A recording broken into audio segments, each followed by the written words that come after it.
Okay, so David and Goliath, huh? I mean, everyone knows that story. It's been around forever. Yeah, it's one of those stories that just sticks with you. But, there's way more to it than that one battle, right?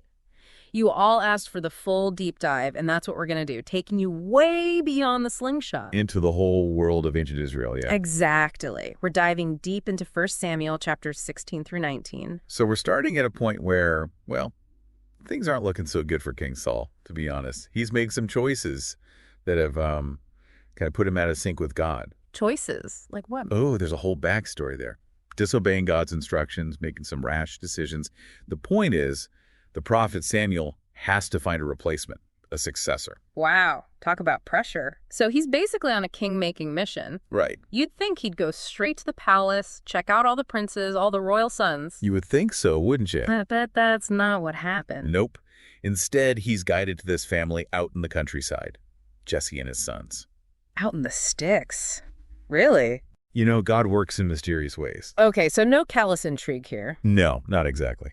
But I bet Samuel's thinking there's got to be some future king material among those sons. Oh, for sure. Imagine him showing up, probably expecting a big lineup of eligible princes. Yeah, but God's got other plans. Because, well, it's the youngest son, David. David? The one who's out tending sheep. The shepherd, yep. Yeah. That's the chosen one. Talk about a twist. Not the resume you'd expect for a king, is it? It's a perfect example of how God doesn't see things the way we do. Remember that line? People look at the outward appearance, but the Lord looks at the heart. Whoa, that's powerful. Right. And it makes you think, how often do we misjudge people? Oh, all the time. We go for the flashy stuff, the charisma. Exactly.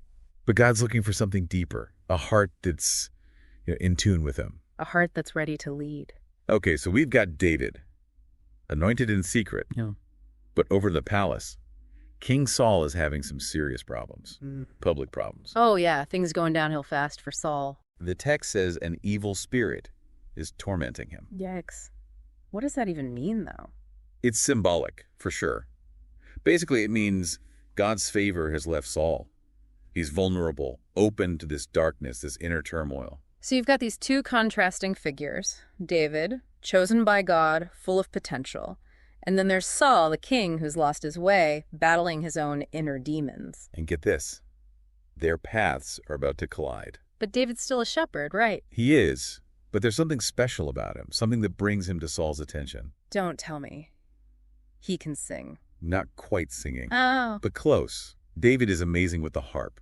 His music, it calms Saul, soothes that torment. Wait, so we've got this shepherd, this future king, calming a troubled monarch with music. That's some serious imagery. Powerful, right?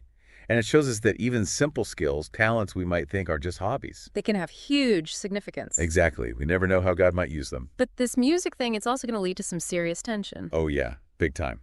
Because guess what's coming next? I have a feeling it rhymes with Goliath. That's the one. And to understand what David's up against, well, we need to talk about how terrifying Goliath really is. I mean, this isn't just some tall guy. He's, what, 9 feet tall?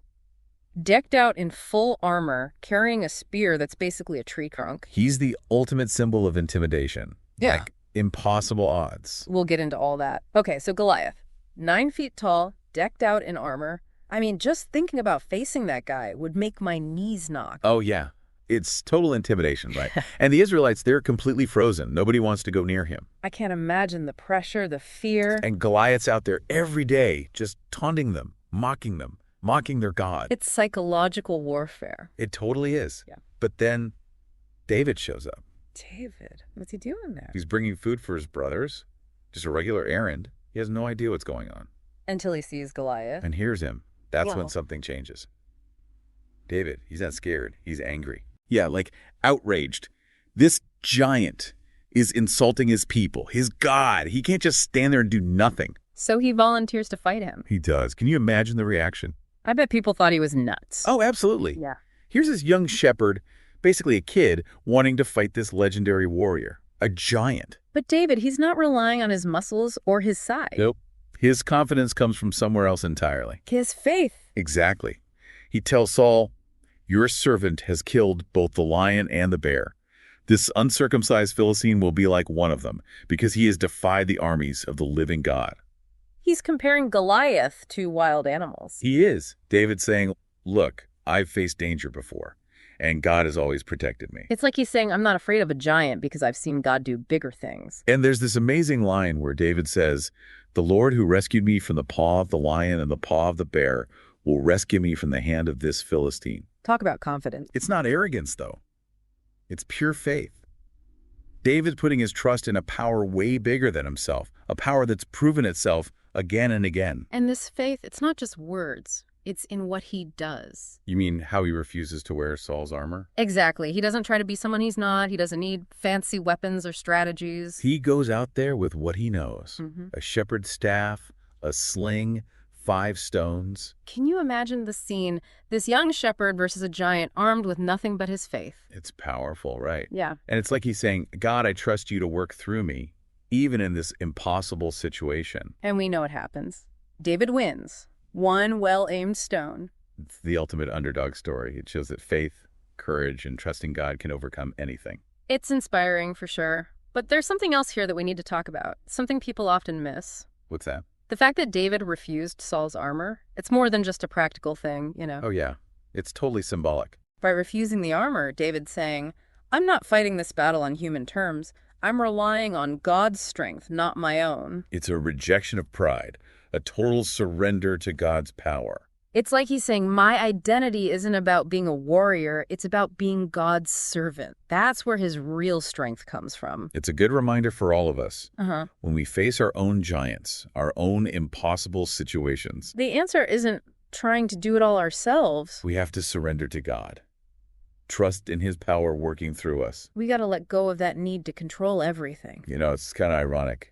David's victory over Goliath, it's this huge moment for Israel. It should be a happy ending, right? But it actually sets off a whole chain of events that throws the kingdom into chaos. Because of Saul. Because of Saul. Yeah.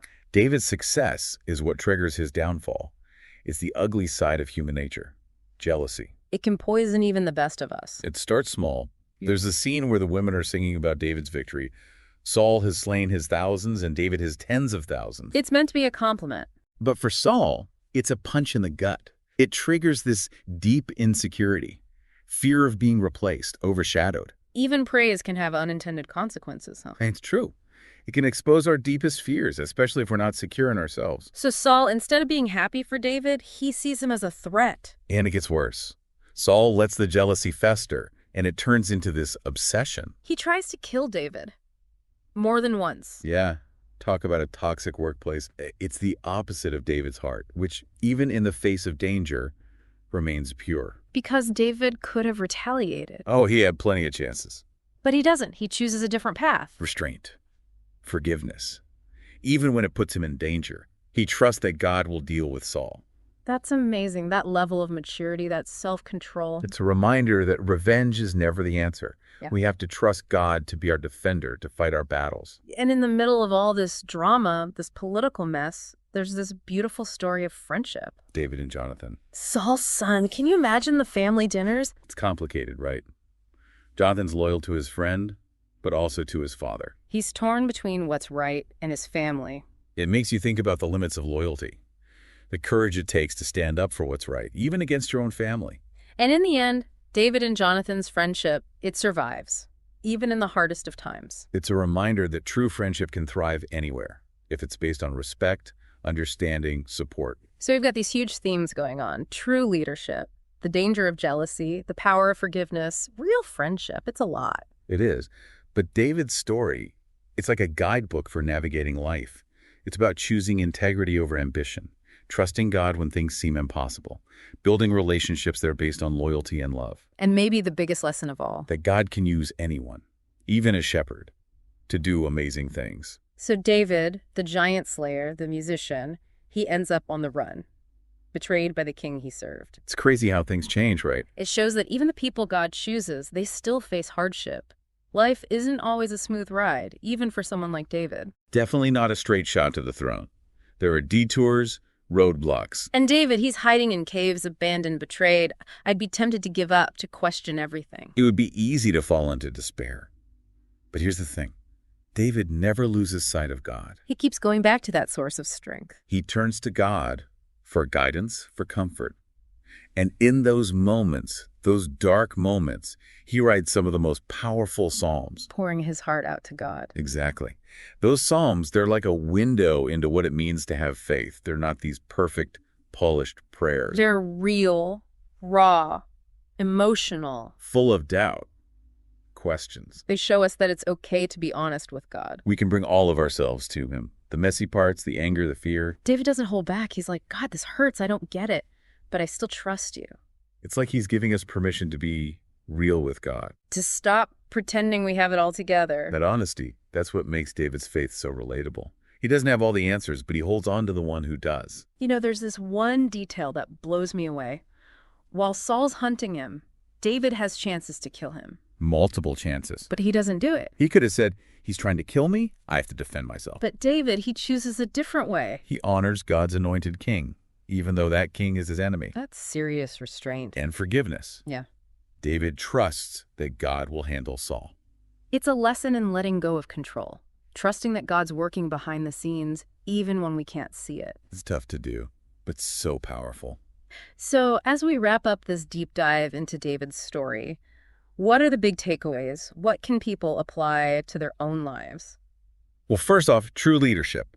It's not about appearances, titles, positions. It's about character, integrity, having a heart that's in line with God. It's about doing the right thing, even when it's hard. And trusting God's timing, knowing he's got a plan, even if we don't see the whole picture. David's story shows us that even when we feel lost, like we're hiding in the shadows, God's there. He sees our pain, he hears our cries, he's working things out, even when we don't understand. And sometimes those tough times, those moments of darkness, they shape us, they refine our faith, they prepare us for what's next. It's like going through a fire. You come out stronger. So remember David's story.